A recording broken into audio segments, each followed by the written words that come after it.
Okay, we are going to go ahead and get started today. It looks like most everybody has logged in and joined us. And so we are going to get started going over our webinar today for end of semester cleanup. So this is going to be kind of just some things you can do to clean up before you go on vacation for the summer. And that way, when you come back for fall, everything looks good to go and you've already set up yourself for success in fall. My name is Sarah Beth Russell. I'm going to be your presenter today, and I have with me Hannah Gunderson. We're both on the Professional Services Specialist team. And Hannah will be in the comments answering you guys' questions. So if you do have any questions while we're going through the information, you can type that into the question box that we asked you to put in what chapter you're with and your title earlier. If anybody has just joined us and you want to type that in and make sure that you're able to use the question box, you can go ahead and drop that in there.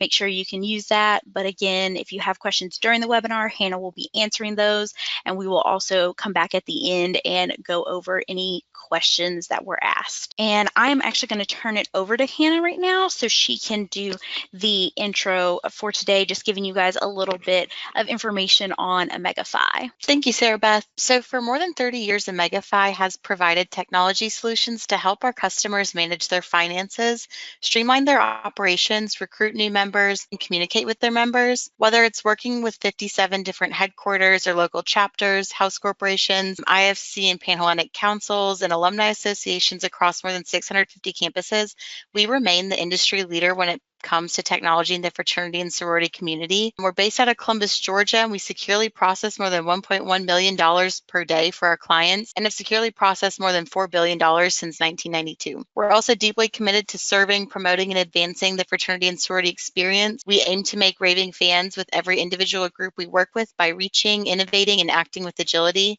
We challenge ourselves to dream big every day, and we help others achieve their own dreams as well. To say we're passionate about what we do is definitely an understatement, and it's this passion that has encouraged our clients to trust us to do the heavy lifting so they can focus on their mission and having some fun. Awesome. Thank you so much, Hannah, for giving us that background information. And next, we are going to look at our agenda for today. So in this webinar, like I said, we're going to go over some cleanup information. We'll give you guys a cleanup checklist that we'll also have in the email that we send afterwards with the recording of this webinar. And we are then going to look at summer billing or reminder statements, depending on whether or not you bill during the summer. We'll look at that, and then we'll have our Q&A at the end, and then give you some information about the Vault Help Center as well as contact info that you can take down in case you have any questions. I am going to show you guys the checklist that we have. This is what we'll send you in that follow-up email, like I said. So this is kind of the cleanup checklist. We're going to go over removing alumni and non-returning members, updating any initiated members, like new members that are now initiated, or adding new members, updating officers, vault access, billing and member statuses is a big one. And then we will, like I said, look at the summer billing or reminder statements and how to set that up, as well as updating statement contact information, which a lot of times is forgotten about, and going through adding any transactions that were left over from spring, and a few other things that are just good cleanup items with bill pay as well.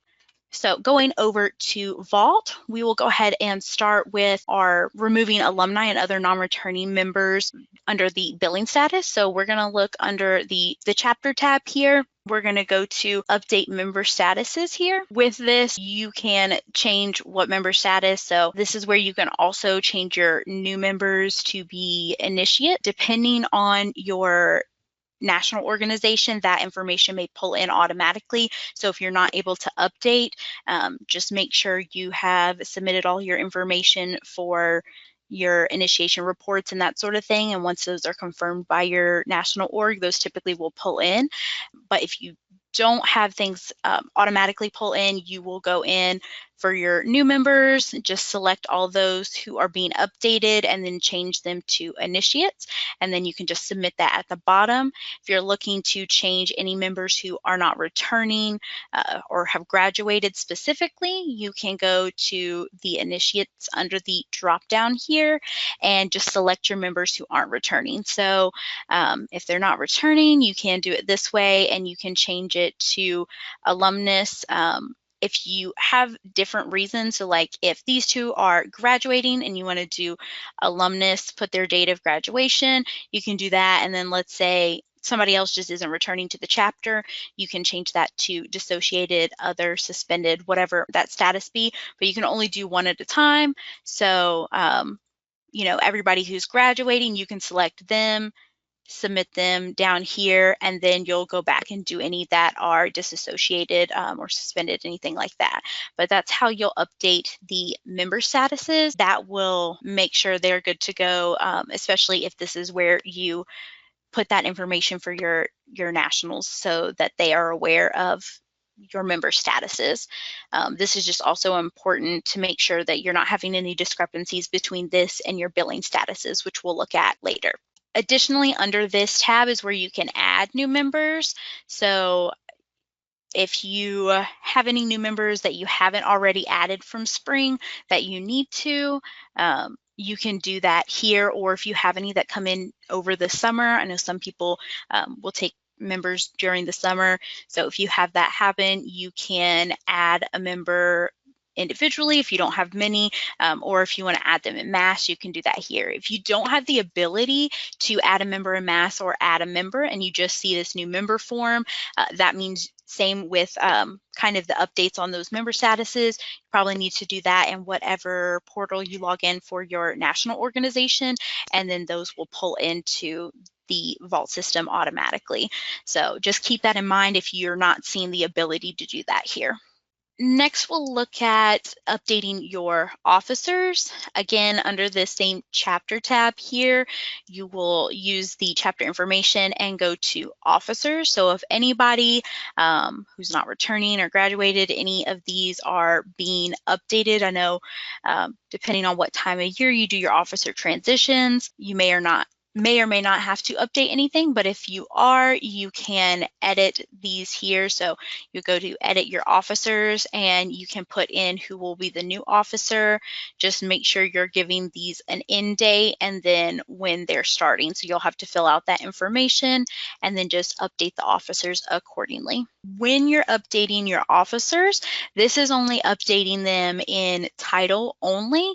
So you'll also want to make sure that you update their actual access. So under the little gear icon up here, you can go to Vault Users. If anybody is graduating and is going to need to be marked inactive billing, you've already updated their member status maybe, but haven't updated their billing status, you won't be able to do so unless you remove their Vault access. Also, you just want to make sure you're cleaning up that list pretty consistently so that way people who have already graduated don't have the ability to log in or who no longer have that position. So you can either delete access here with the trash can icon, or let's say for those new officers that you're updating, they need to be added access.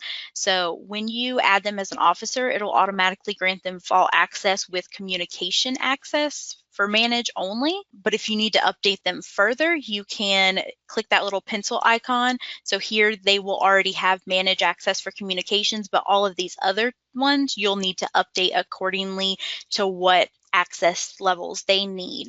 So if they only need communication access, or maybe they are the ones who update your chapter members member status, so initiates to or new members to initiates and to alumni, etc., then they will need access to that chapter tab and so on. So whatever they need access to, you can update that and submit it, and that will go ahead and update anything there so they can access the various tabs across the top. So if you are curious about what each of these are, you can just kind of look at the tabs here to see what they may need access to. And that is how you'll update their Vault access. So even if you're updating it as officers, make sure you are doing this as well, because otherwise they still will not have access just because they have the officer title. Next, I know we just talked about the member status. In conjunction with that, you want to make sure you're updating your billing statuses accordingly. Like I said, your chapter status or your member status under the chapter tab, that is going to be what, depending on your national organization or just the chapter records in general, is saying that they are whatever their member status is in terms of initiate, new member, that sort of thing. Whereas the billing, like somebody could be alum maybe, but still living in-house, and you still bill them actively. So that's why those two are separate. With that, you want to update both of these, especially with this one. This is going to be how members receive charges. So if they don't need to receive charges in the fall, you definitely want to make sure they are updated to inactive billing, so they are not receiving charges that they don't need to get. Like I said earlier with the Vault Access, if you don't remove that, you won't be able to update them to an inactive billing status. So you can see that here. It's not going to let me select Peter because that's who we are logged in as, and he has Vault Access. But anybody else who you know is moving to alum status or graduating, whatever it may be, and they no longer need to have active billing status, you'll just make sure this is set as active. That's what you're filtering it by. So these are all the people who currently have active billing status, and then moving it to inactive, and you can give the billing status reason. Similar to the member update, if they have different reasons, so if these two people are graduating and then maybe there's another person who left school, you'll have to do those separately. But anybody who's graduating, you can do in one swoop, and for the others, you can clump them together as well if there's multiple in another billing status reason. And then down at the bottom is where you'll hit that update. With this also, you can look at if anybody was previously inactive and maybe they are now returning, they just were out of school for a semester or something, you can look at the inactive members and mark them as active as well. Another thing you can look at here to kind of help with the member and billing, making sure those are aligned, you can review the roster and billing discrepancies. It'll let you know if there is anybody. So if somebody has, basically they're marked as an alum, but they still have an active billing status, this will let you know, hey, this looks a little funny here. And then vice versa, if they are still marked as an initiate, but they have an inactive billing status, the system recognizes that as not really matching, so it'll let you know just to make sure that is correct. So you can always double check those here once you've updated your statuses, just to make sure you caught everybody. Next, we're going to look at updating your billing groups. This is important for how your members get billed. So if new members are moving into initiate billing groups, whatever those may be, payment plan, or if you break that down by rent or however, you can go through here. You can filter these accordingly. So like I said, if you have new members that are moving up into initiate billing groups, you can then select them to change the billing group to active now that they are initiates, and you can update those accordingly. Same with, make sure if you have multiple new member groups, you're checking all of the groups for that. As well as another good practice is if your active members have graduated, you should go ahead and select those members that are graduated and move them into the past debtors billing group. That way they aren't in the backlog of this billing group. They won't get billed as long as they're in active billing, but this is just good practice to put them all in this billing group here. And same with like if you have any seniors, if you do those by year level, you can update those, filter and update those accordingly. So that is where you would update your billing groups. With that, if you are unsure of what billing groups are what, you can always look at that under the billing overview here, under the billing tab. This is actually where we'll look at how you can set up your upcoming terms billing. So you can either set up charges for summer if you still have people billed during the summer, or you can set up reminder statements. Those are always good practice to remind members to pay any outstanding fees or charges from spring over the summer. So if you had a t-shirt that was added on towards the end and they still need to pay it, having those reminder statements will consistently remind them, hey, you still have a balance on your account. So it's always good to have a reminder statement regardless of whether or not you actually bill dues or not. And if you do, then you'll do kind of the same as you normally would for fall or spring. Set up your billing, choose the dates accordingly. So if we're setting up for summer, and then selecting 2024, it will then give you dates to choose from. If we started with our first due date, let's say the 20th, and then it'll pre-fill dates. It'll do 2 for the summer typically. If you need to move that, you can, or if you need some specific dates, you can always reach out to operations support, which will have that contact information at the end. And then also there are some chapters who may not have access to this page. So if you're looking to set up your billing and you can't, that may be done through your national org. So just know if you don't have the ability to set up billing, that's why. And you can always reach out to operations support as well to get that set up. You'll hit next here. I think it's because spring was never set up, but essentially if you're wanting to set up that summer, it'll then take you to a page where you'll see each of the billing groups and their charges. It'll look really similar to this, and you can edit the charges accordingly to have 0 charges in them, or like I said, if you do bill accordingly. If you are billing over the summer, make sure those billing groups are updated like we just looked at. That way, if some people do get billed in the summer, they are in the billing groups that will actually get charges assessed to their account, and those who don't need to be charged will be moved out of those billing groups accordingly. So if you do bill out during the summer, keep that in mind. You'll have a little extra work to do before marking those people inactive. Okay, and next we are going to look at updating your statement contact information.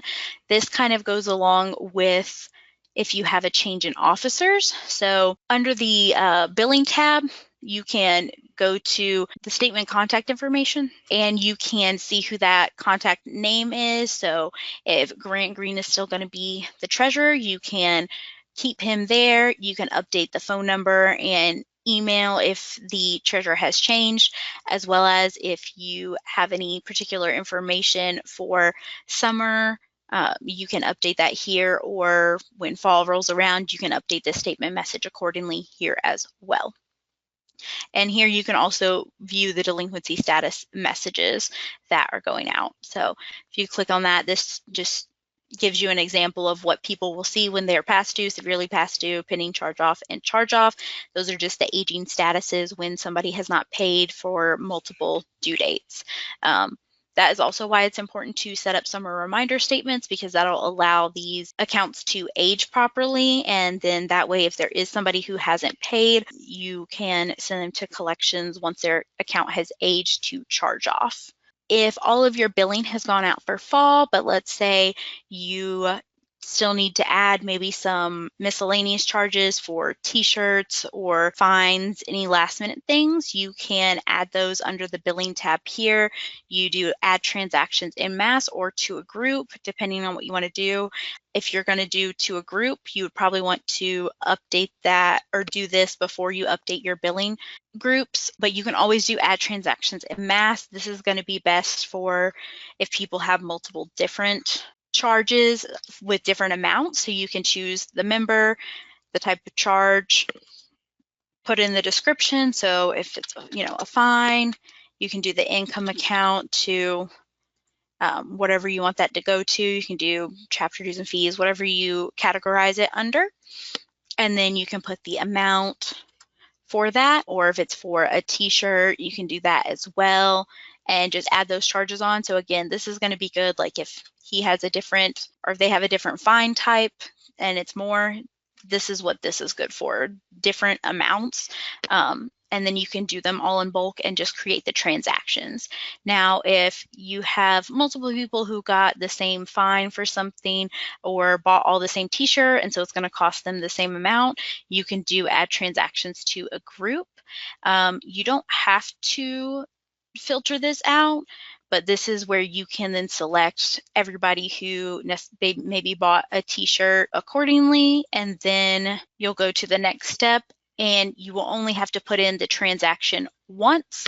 So you can say t-shirt, put in the income account accordingly, and put in the amount. So you only have to do that once, and then you'll hit next step to preview that and submit that, and it will post to all of those members that you selected there. So again, the add transactions en masse is good if you have varying different amounts that people are receiving, and then the to a group is good if you have everybody receiving the same amount of charge. So anything that's left over from spring that you need to put on their accounts, this would be a good time to do that. And then they'll go out with summer reminder statements as well. You can also archive your old members as well. So under that same billing tab, you can go to archive members. Archive is the far right column, very last one. But under the chapter tab, it's in the left-hand side where you were looking because it's in 2 spots. Okay, thank you. Yes. I was like, I swear it was over here.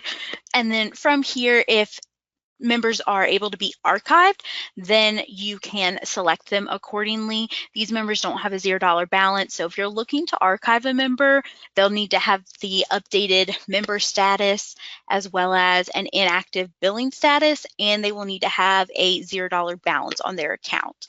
So if also with adding missing transactions, if you are writing off any old balances that you don't think you're going to be able to collect on, you've credited their account and zeroed it out, then you would be able to archive them. Or if you think you might be able to collect, you can send them collections accordingly. But either way, any that don't have a $0 balance will not be able to be archived until they have that $0 balance, whether that be by paying or writing that off, whatever it may need to be. And then once you've selected them, you can archive those members. If you guys use Bill Pay, you can make sure you have updated any outstanding bills and invoices and paid those. So you can go to Bill Pay and then go to your payments. If you have anything outstanding like this here, we have an unpaid bill, we can select that. We can add a payment to that, or if that is like incorrect, you can delete the bill, but you can choose what fund that needs to come out of and what day it needs to pay on and the amount, and go ahead and submit that to be processed. And we'll go ahead and get that check sent out to wherever it needs to go based on the vendor's information. But definitely go through and make sure you don't have any outstanding bills, as well as any pending payments that may need approval, anything like that. So just be sure to check over this. Also under the Bill Pay tab, if you need to cancel any officer purchasing cards or purchase new ones. So again, with the update of the officers, if anybody changes, you can order a card. If you're the new officer and you need to order for yourself, you can order for me. If it's somebody else, you can do for others and put in who needs to get that card and get them enrolled. And then you can also, if there is an outstanding card, click on that card, and there'll be an option to deactivate the card as well for any that need to be canceled because of that officer transition. Another thing to look at under the Bill Pay tab with user access, if somebody is new, you may have updated their Vault user access here. That gives them access to this tab, but in order to view certain things, you may need to also look at their user access here and update so they have the permissions to every fund that you have. Some funds, if you have like a national dues and fees fund, you may not be able to have certain permissions to that. But if you want to make sure all of these are updated appropriately, whether they need to manage all of these, up to you guys. You can kind of customize this how you want. And then same with the actual accounts that you have outstanding or that you have here. So you have this one has an operating fund and national dues and fees fund. You can click on those and edit their particular permissions. You can edit their permissions accordingly. Again, depending on your organization, for some of those funds, you may not be able to update those permissions. And then the last thing that is good to do when looking over anything that you may have missed or that's still outstanding, go ahead and review your notifications. This is a good time to do just any regular cleanup. You have several like invalid addresses here that may need to be updated. It's going ahead and letting us know we don't have a billing cycle set up. If you went ahead and set up your summer billing cycle, you won't see that. And then same with updating your users. So if somebody doesn't have an officer title, but they have Vault access, it's going to show you that. So just any notifications you may have, this will kind of also give you a good idea of anything left for cleanup items. Moving back to the PowerPoint here, we'll go ahead and jump into Q&A. Hannah, what questions do we have come in? Yes, so we have a good amount because people went ahead and submitted some questions before when they registered. And then we also had a few come in during the webinar that I thought was good. So one that I already answered, but I think is good for everybody to know. They asked what the best way to return security deposits for members who live in the house.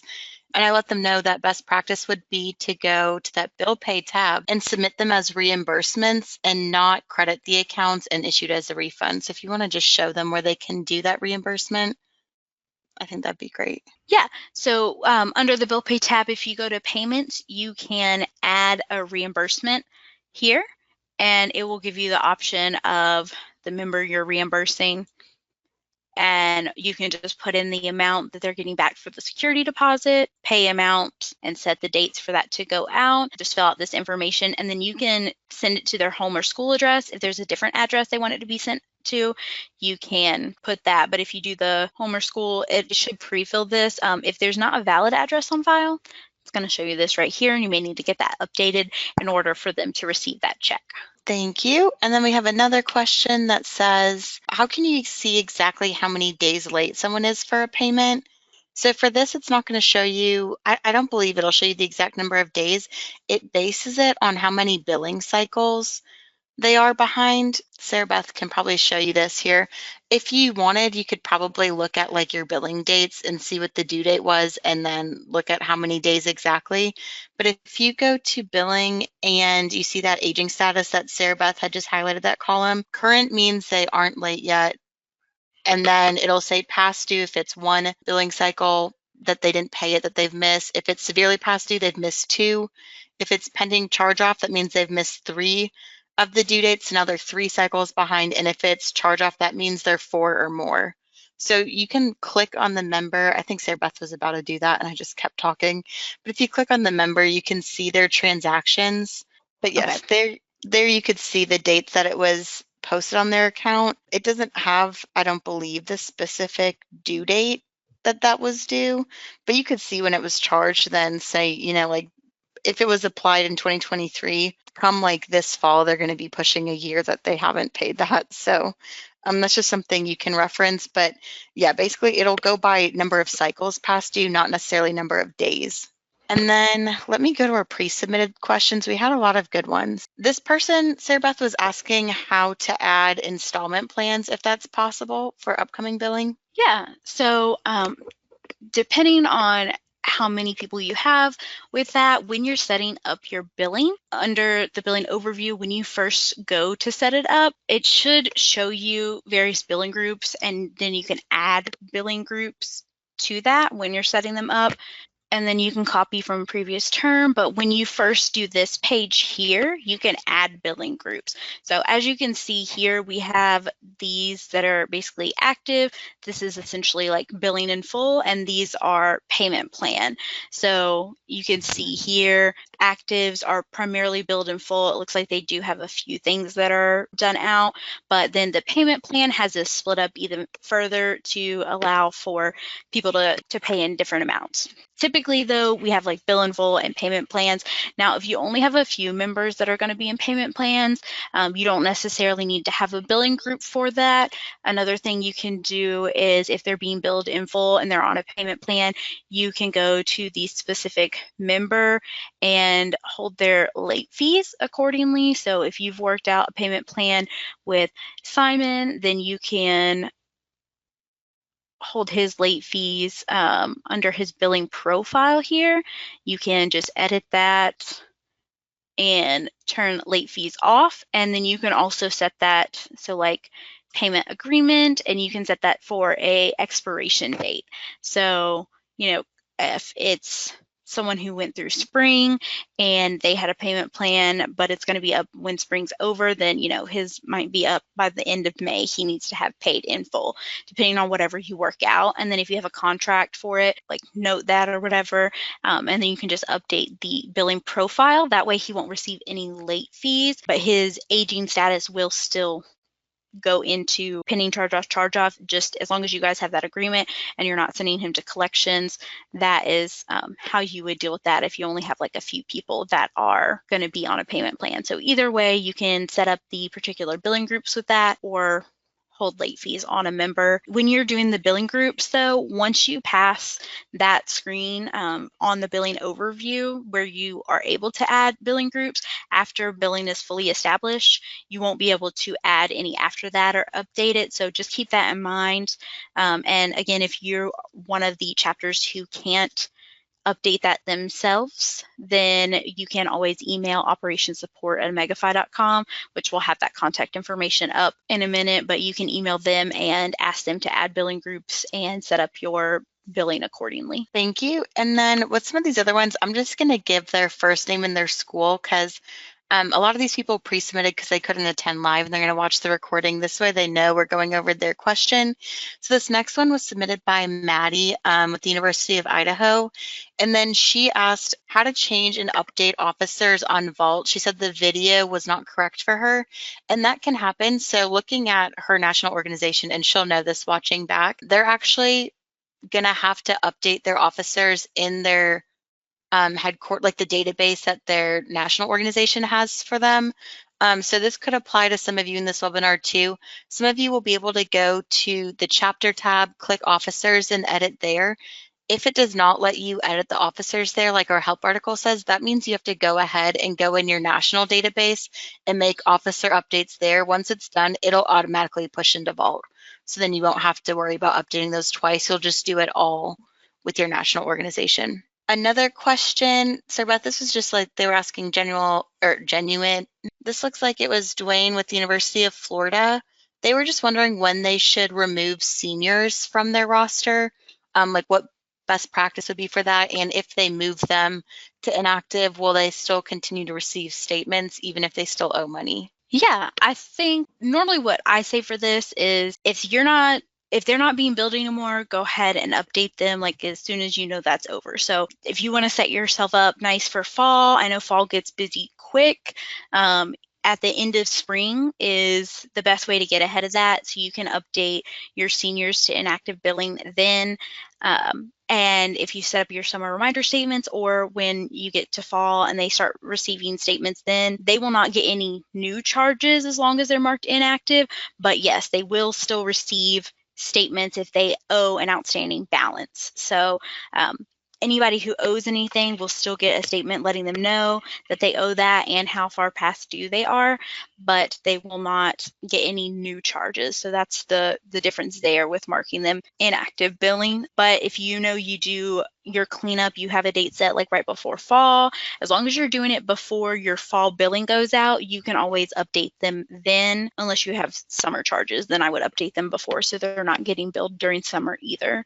So I think it's mostly kind of up to you is what you want to do with as the officer, but I do think most people have the best luck going ahead and getting it done at the end of spring. It's fresh on your mind, and then that way when you come back for fall, unless something has come up during the summer, you shouldn't have to update anybody. Thank you. And then this next one's from Elizabeth. She's actually with us right now live in the webinar, but she pre-submitted asking if there was an easy way to check if security deposits have been reimbursed. If you guys are submitting them as reimbursements, I recommend going to the Bill Pay tab and viewing your vendor list. By doing that, you'll be able to click on the member's name and you can see like their specific register as a vendor, and you'll be able to see if they received that reimbursement or not. Because this chapter is a test chapter, we don't have any, but basically if they're on the list and they've received that or they have in a past year, so even if they're on the list, I would go ahead and click into the vendor just to double check that they have gotten something. It'll be on their register and like when that was issued, if they have that, you'll see that as like a payment that went out. The next question we have, this person had two questions. This was Tanner with Montana State. He was asking about both updating graduating seniors to alumni and updating those who are no longer part of the chapter. I think you went through that during your checklist, Sarah Beth, but just again to show you really quick, that'll be under the chapter tab for you, and you'll be able to update the member status. And then you can just choose accordingly. The other thing we'll recommend too that you do is once you update the member status, I would go to billing and click that review roster and billing discrepancies and make sure you put them in inactive billing as well. That way they aren't marked as an alumni but still getting charged. let's see.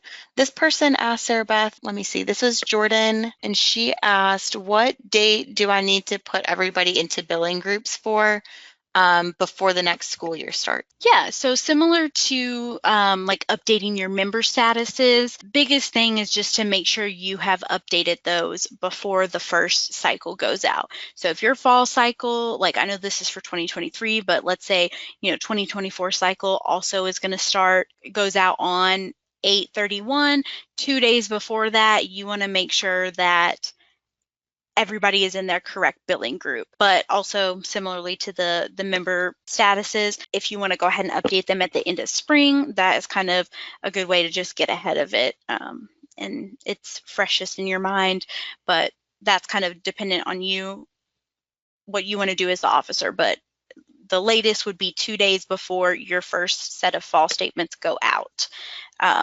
Or again, if you have summer statements, then you'll want to update them before summer statements go out. And it's always 2 days before the due date is kind of the last time you want to do that. And then the next question we have is from John at University of Mississippi. He has two questions. The first one was just asking the process of adding new members, just because they want to prepare for the fall. Again, like Sarah Beth showed, it could be under the chapter tab and you click add new member.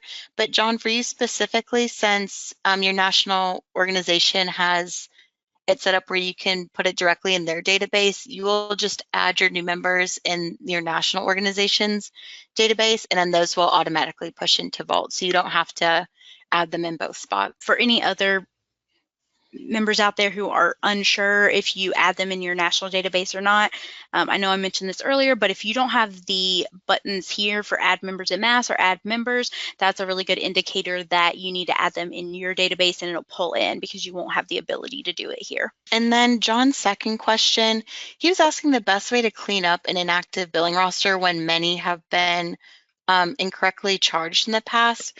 You could go one of two ways, and Sarah Beth, you can correct me if you think differently. You can either go in and add a credit that matches each charge that needs to be reversed. It'll cancel it out. But if this is something that maybe is like a really large scale issue, that maybe you inherited this from a previous treasurer who didn't keep up with anything or didn't update the rosters, I recommend reaching out to your support team and getting advice for the best way for you to specifically go ahead and clean up your account if it's going to be tons and tons of members and charges. Yes, and I think you can also pull, I don't remember fully if this is the one I'm thinking of, but you can pull like balances by income account and see what those, what everything is, and it'll show you like members totals and what income account those are associated with, so that when you credit them, you can credit it to the correct income account. That's important. Like if you do a lot of reporting and use your reports for tax filing, you want to keep that accurate. You can pull that to make sure you're looking at it. But I agree with Hannah. If you go to the member list, you can see everybody who has a balance. You can export this also. I would go to specifically your inactive billing records, export that, because those are going to be your older members who have been marked inactive, and see what balances they have. And when you export that, you can then look at them individually, and you can either add transactions directly to their account, or you can, like Hannah said, add those under the add en masse or to a group, just depending, but you can add them on the account as well if you need to check the details. Yes. So this one is from Hannah at Colgate University. She's a brand new officer, and she was wondering if there's anything that she should know that she missed maybe in those officer transition emails she got. I think this webinar as a whole is probably a great checklist. Anything that you may have missed, this is going to cover all of those items you really should complete before summer. So I think just going through the checklist Sarah Beth had in that PowerPoint, if you take a screenshot of it, or in our knowledge base, we have all the checklists uploaded. You can go there. Going through that will make sure you don't miss anything for your chapter. And then the other question she had, they kind of can go hand in hand. So she was saying, had a question on how she can delete old messages / notifications that have been handled. She has them like kind of piling up in her notification bell. So I'm not going to obviously in the webinar go through hers specifically, but just common ones that we'll see would be like updating invalid addresses. With those, if they're active members, I recommend maybe just like sending them a text or a group me, or if you use Omega One, you can use the chat feature and chat them that way. And just asking them to log into their account and update their address. But if these are alumni that you're probably never going to hear from again and they don't owe a balance, I would go through the process of archiving them like Sarah Beth showed you earlier in the webinar, and that's going to help get rid of this notification. Oftentimes the invalid addresses are a lot of alumni that maybe you don't really know, or maybe they were even before your time of joining your chapter. So I would go ahead and archive those. If they're alumni who owe a balance and you guys are continuing to like pursue that, your only option to get rid of that invalid address notification would be trying to reach out to them, maybe emailing them and asking for an updated address. I'm not sure if they'll answer you, but it's worth a shot. Otherwise, that's going to stay there. Another one that's really common is people have, they'll need to update Vault users. So sometimes they'll give somebody, an undergraduate member, access to Vault, but they didn't update their officer status. So if you click that, it'll take you to all of your Vault users and you can see which person doesn't have an officer title. If your chapter makes officer updates in Vault, like we said earlier, you'll just go ahead and do that in Vault. But if they make, if you make your officer updates in your national organizations database, just go ahead and give them an officer title. That will get rid of that notification. And then the last notification you're probably seeing a lot goes with her second question, which is, she said, when completing a card transaction, how should she allocate the expense if none of the categories feels applicable? So a lot of times you'll get a notification if you use officer purchasing cards that you have unreviewed transactions. You'll just click that and assign an expense account to those and upload a receipt if you have it. Some of you, depending again on your national organization, have to upload a receipt. So if that's a requirement, make sure you don't miss it. But if you have questions, I would say ask maybe a previous, whoever your previous finance person or treasurer, whatever the officer title is for your organization, I would ask them how they would have done it because they may have had a similar purchase that they have been using a category for. The other thing you could do is reach out to your support team at Omegafy. Sometimes I feel like if you're newer to the position, some of like the lingo that you have to get used to with this like finance role maybe isn't something that you're familiar with. So it could be an answer in your chart of accounts and your support person could be like, oh, this means the same exact thing. You could assign it to that. And I know Hannah mentioned the Help Center. If you click the little Get Help here and go to Vault or go to the Help Center, it's going to show this is the Help Center for Vault. You can click around for some of these things. You can even search a specific question. So if you want to do that before you reach out to the support team, you may find what you need here before you even have to reach out to them. So always good to look here first as well. And then Hannah, I don't know if you had any more pre-submitted, but I did see a few more come through the chat. I'm on my last pre-submitted one, and then we'll go back to the chat. So this last one is from Holly with, it says UTK. I'm not sure if that's University of Tennessee, Knoxville, or a different UTK, but Holly, hopefully you know this one's about you. It says, why does a member status not automatically change when they've changed the status in their national database? And Sarah Beth, you maybe know a little bit more about like how integrations work, but I think they run on like a certain frequency. So it may be, you know, like that night at midnight, or they do it like once every 2 days. I don't know the specifics, but Sarah Beth may know a little bit more. I don't know the specifics on when some of them run, but like Hannah's saying, it may just be that they run on a particular frequency, so it hasn't updated yet. I would typically give it like a day or so, and if you're still not seeing it, then you can always reach out to support and double check there. But for the most part, if you've updated it, it should pull through at some point. I'm just not sure the particular frequency for everybody. Yes, I agree. And then one more thing I'll say with those pre-submitted ones, back to the notification, I realized she said messages as well. If you guys have one of those Omegafy mail messages, it's that envelope icon. I would click into it to see if it's one that you need to respond to. Go ahead and submit your response. But if everything is all worked out and maybe it was just your support person saying thank you or sounds good or whatever it may be, and you need to get rid of that, it doesn't let you do like archive it or delete it on your own. You can just reply and say like, can you please archive this? And then your support person will go ahead and archive it for you. So that way it gets off of your to-do list. And then let's go back to the chat. Sorry, I have to pull it up. I think there's 3 in there, but I think they're all related. So it looks like they're asking if somebody has a credit on their account that's putting their balance in the color red. So basically it's showing them that they have a credit balance. How do you basically zero that out, or what do you need to do with it? So depending on the situation, when you're looking at their account, I don't know that we have any that have credit balances on here, but there can be a few different reasons for that.